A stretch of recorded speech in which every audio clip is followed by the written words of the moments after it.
ఎంతకాలం పాలన చేస్తారు? అయితే అధ్యక్ష ఇదే విషయం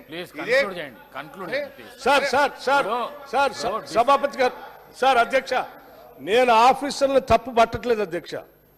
స్మితా సబర్వాల్ గారు తప్పని నేను అనట్లేదు అధ్యక్ష.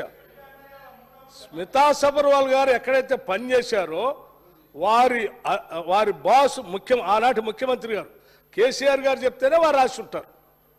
ఆనాటి ఇరిగేషన్ మంత్రి గారు చెప్తేనే ఇరిగేషన్ సెక్రటరీగా వారు రాసి ఉంటారు. నేను స్మితా సబర్వాల్ గారు తప్పు పట్టట్లేదు అధ్యక్ష.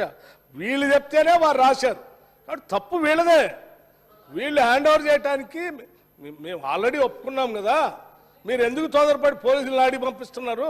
మేము ఎట్లా హ్యాండ్ ఓవర్ చేస్తామని మీరే ఒప్పుకుంటారు. ఒప్పుకొని మళ్ళీ అధికారులు తప్పు పట్టామంటారు. మేము తప్పు. హరీష్ రావు గారు ప్లీజ్ సార్ మరి కన్క్లూడ్ చేయండి. అరే తాపకు ఒకసారి లేస్తే నేనేం చేయాలి సార్? అంటే క్లారిఫికేషన్ ఇవ్వాలన్నా వద్దా? సభకు సంబంధం లేని గౌరవనీయులు మా బట్టన్న స్మితా సబర్వాల్ గారు ఇచ్చేస్తున్నాను ఎక్కడ చెప్పలే. But for want of finalisation of operation protocol of both the times handing over process is being delayed. ఇదే విషయాన్ని రాహుల్ బొజ్జా గారు చెప్పారు. Let me read out Rahul Bojja. Speaker sir గౌరవ